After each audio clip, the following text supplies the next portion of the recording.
Matthew 11, ready for verse 16. And, well, let's just go. To what can I compare this generation?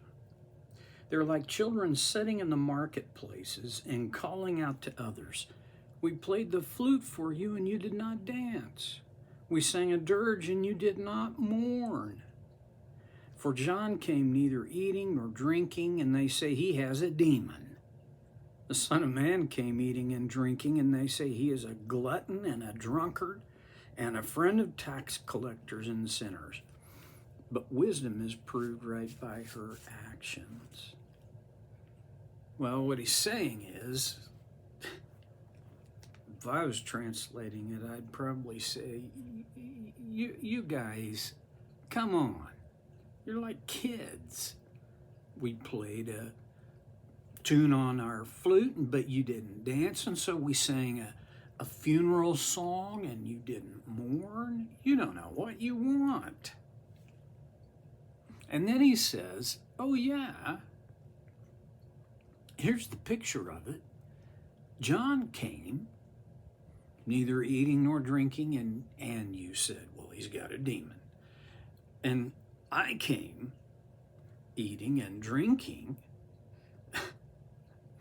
and you say, here's a glutton and a drunkard, a friend of tax collectors and sinners. Now, in first century Hebrew culture, if you wanted to slam somebody, you couldn't do, probably the biggest insult, but maybe not the biggest, but one of the biggest would be to say you're a drunkard, you're a friend of sinners, and oh, by the way, you're a big friend of tax collectors. I don't think we get, I'm not fond of the IRS. I'm not planning on boycotting and not paying my taxes. But how most Americans feel about the IRS is, man, that's like out of the starting. That's barely anything compared to what the average Jew in Jesus' day thought of tax collectors. And for some good reason, they, as a whole, and I would say this is not necessarily true of every single one of them. I can think of one that I don't think it's true of, and of another that I kind of don't think it's true of. But generally, tax collectors were, they basically lived above the law. It was within their power to levy a tax on anybody for anything at whatever rate the tax collector, chose. All they had to do was provide back to Rome what was the actual tax requirement. Anything above that was theirs. And they went above and beyond. So, yeah. The one tax collector that I know of and you know of, who I would say this was not true of, was the guy who wrote this down, Matthew. Can you imagine what Matthew might have felt and thought when Jesus said, here's a glutton and a drunk? He quoting what these primarily Pharisees and teachers of the law. He's a glutton and a drunkard, a friend of tax collectors. I really don't think Matthew got offended. I think he smiled. I think in his mind, he said, yeah, that's me. Later in the Gospels, we're going to come across the other tax collector that I don't think he was uh, I think he may have been fairly clean. And his name was Zacchaeus, a character with whom I can relate. He was short. So am I. My brother Phil took me to the, if you're not a golfer, it won't mean anything to you, but to the PGA tournament in Tulsa at Southern Hills Country Club. And that was a day I felt short because there was a huge crowd. I mean, it was a record number of people. And the finest players in all the world were playing, and so the attraction was huge. And plus, Southern Hills is, man, it's incredible. I spent most of my day behind tall people, and I'm not an aggressive kind of person. If I had been, I would have rooted my way in front where they can see over me, but I don't have to look. I remember when Rory McIlroy was on the second tee, and I couldn't see anything. I get it. I feel your pain, Zacchaeus. Well, here, Jesus, in Matthew's hearing, says that's their insult. That I'm a drunkard and a glutton. I'm a friend of tax collectors and sinners.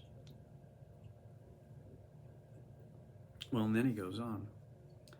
But wisdom is proved right by her actions.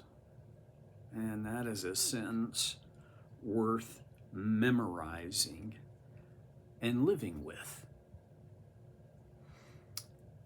Jesus was a friend of sinners, a friend of tax collectors.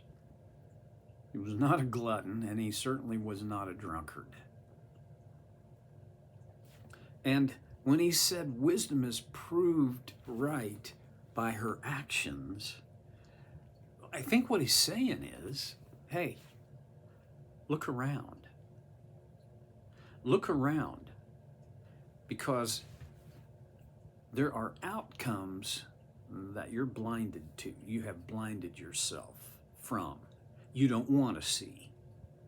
You don't want to see sinners' lives restored, rescued, saved.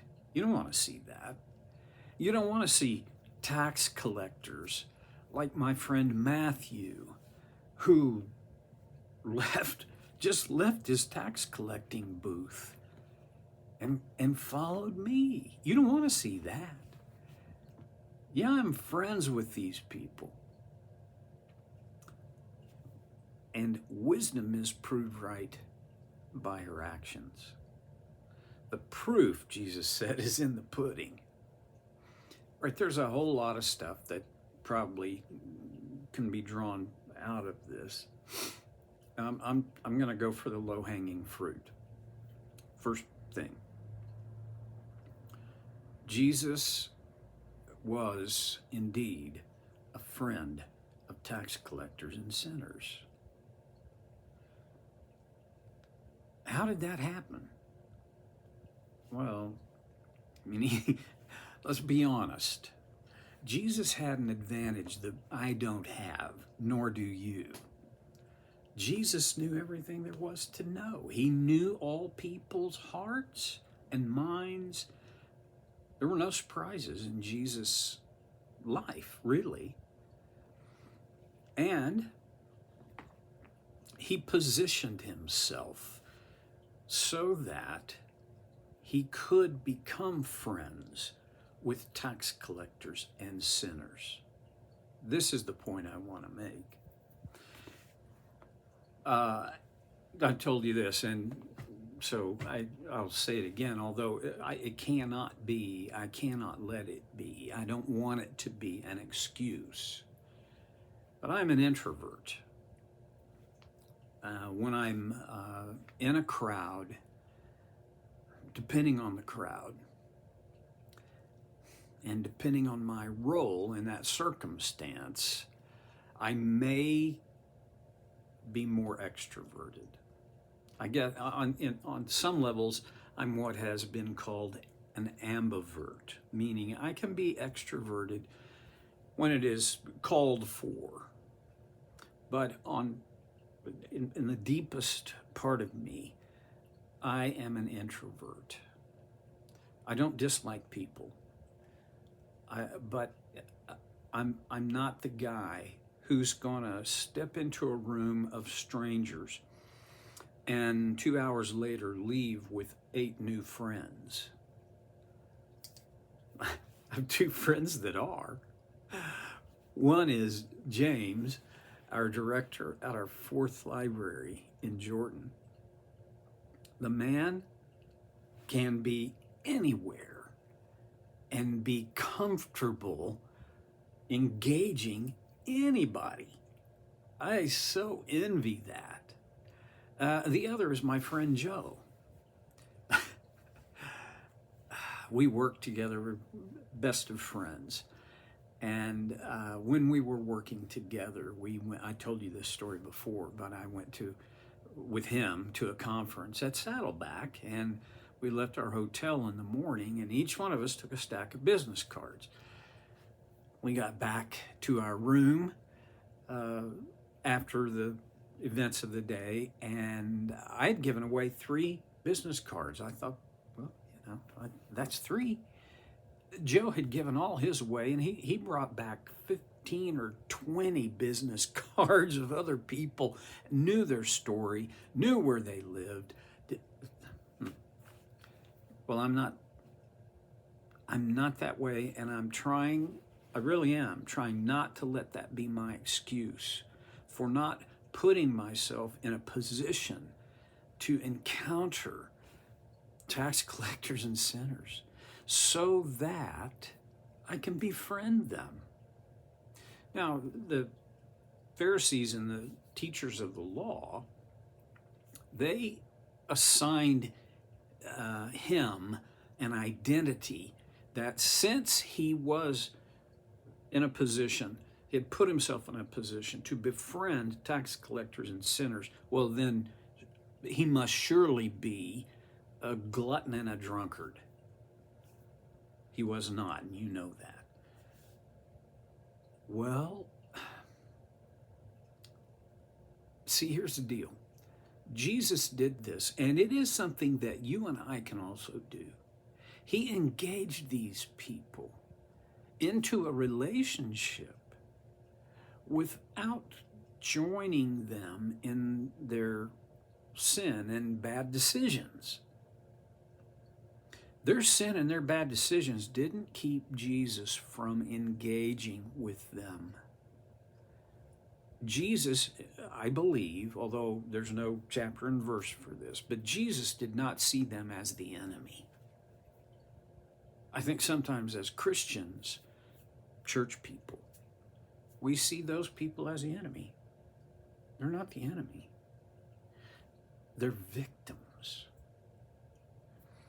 And our relationship with Jesus, His grace, puts us in a position, gives us really all we need to position ourselves to engage people, these victims of our enemy. I know of a guy, a pastor, and I don't mean just a pastor. I mean, this guy's like big time. One of the best preachers I've ever heard in my life. He went back to his home state to preach, to be the senior pastor, and he started looking for pubs near the church. And he found one, and he made it his lunchtime stop, routine, every day. Why? Because those are the people he wanted to engage. And it worked. Well, there you go. That's all I've got. I'll talk to you next time on So Care with Stevie Boy.